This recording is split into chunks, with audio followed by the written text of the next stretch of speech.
Cheers everyone, this is BrewMaster here, and I am back with another brew review. Now, this brew review here today is for Hoptimist, which is from White Street Brewery, which is a brewery out of Wake Forest, North Carolina, just pretty close to here. Now, of course, I just want to make absolutely clear that none of these are in any way sanctioned, commissioned, or whatever you want to really call it. In no way am I actually being paid or being compensated in any way, shape, or form. I just like to do brew reviews, and I want to share beer with you. It's kind of what the whole point of this channel is now, isn't it? So, I just want to let you know that. Now, if that ever does change, I will be straightforward and let you know. But I wanted to do one for White Street Brewery for the Hoptimist here because I love this beer. And also because of the fact that just a couple of days ago was National IPA Day. You know, they keep making new days. Whatever. I like IPAs. And this is one of my favorites. This is certainly one of my favorites out of North Carolina. Yeah. So, let's go ahead and get this going. Okay. Yes, this is my little bottle opener. It comes on the keychain. I am always well prepared for beer. I'm always well prepared until the beer fights back. There we go. Okay, let us have a little pour, shall we?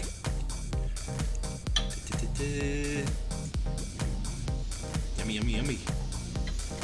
That nice golden color.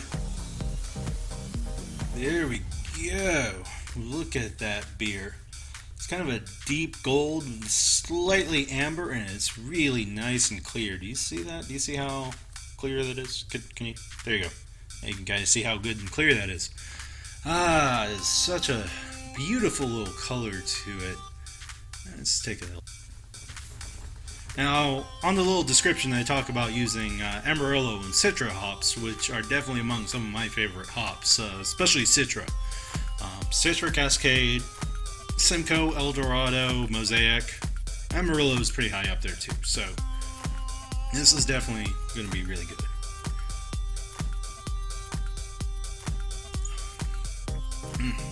Because of the Citra and the Amaraillo, you get kind of this nice sweet citrusy sort of hop aroma to this, which you get when you smell it, and you also get it quite a bit with you taste it. So it's got a really bright and citrusy sort of hop aroma to this beer.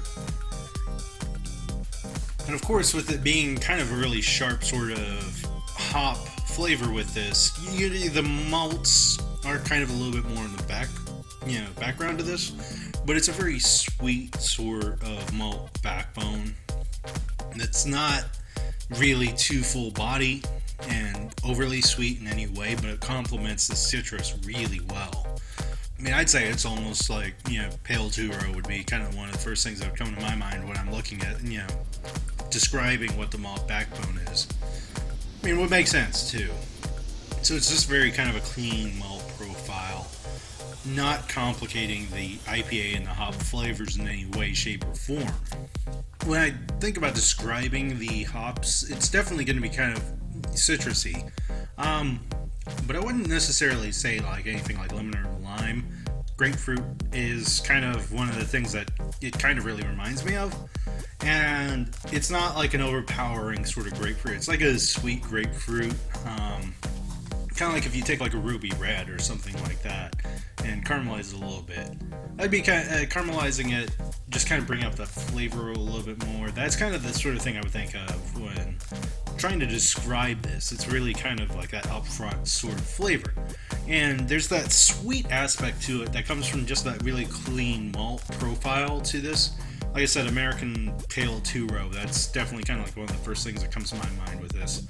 I mean, just how clean tasting and how really balanced this is one of the reasons it's just one of my favorite IPAs. It's no Sculpin, mind you. Sculpin is absolutely like my top single class IPA, not, like under, I don't know, I'd say 7.5% would probably be where I say a double IPA starts at. I think Sculpin's is about 7.0, 7.2, something like that.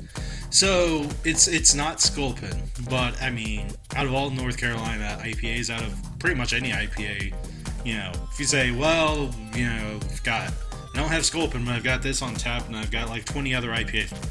Give me this. And so there's not really much more I could really say with it. Like I said, it's kind of not too full body, not too dry. It's just a nice balance on the sweetness. The malt profile isn't so strong that you're going, well, I taste this really malty sort of beer. But it just complements that. With that sweetness, it just complements the hop profile that you've got going on here. It's just a really good beer to smell too. Just kind of like deeply inhale that sort of hop aroma, that grapefruit, and you get a little bit of kind of this, the good beer sort of yeasty character to it.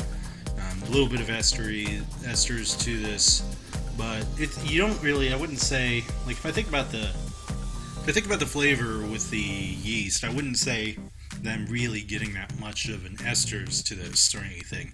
So it's not like this, any sort of like this Belgian sort of beer or anything like that. I mean, it's just like the yeast is a really clean yeast. It doesn't produce a lot of byproducts or anything. So that really pretty much sums this beer up. I mean, like I said, this is one of my favorite ones. So if you're in the North Carolina area, this is definitely one I would suggest you get a hold of.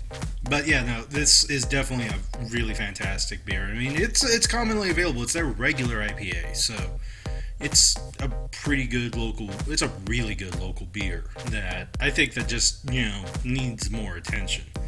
Like I said, if you're in North Carolina or in the Carolina areas where you can get a hold of it, they're kind of a upstart sort of one that's come up recently. I haven't really heard of them until I think about it last year or so. So they're kind of still really small, but they're definitely one I'd say really check out, and check this one out. So, alright, this is to you. So thank you for going ahead and joining me here on our brew review today. I'll have some more coming up later on. And I want to just know from you, what is some of your favorite IPAs? Now, of course, I mentioned Sculpin and I mentioned White Street here, of course. One of these days, I'm going to do like my favorite IPAs, like top 5 IPAs, top 10. So, top 5, I think that makes more sense. Top 5 single IPAs, top 5 double IPAs. Yeah, that'd be kind of a really fun thing to do, I think.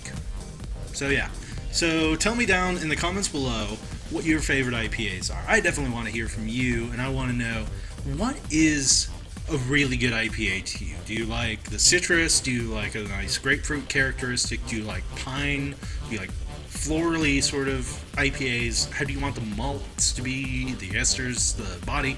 What do you like in an IPA? I want to know. So go ahead and just leave a comment down below if you would, please. And if you like this video, leave it a like, a comment, a subscribe, whatever you feel like it. So go ahead and raise your glass in the air and have another pint on me. Love and peace.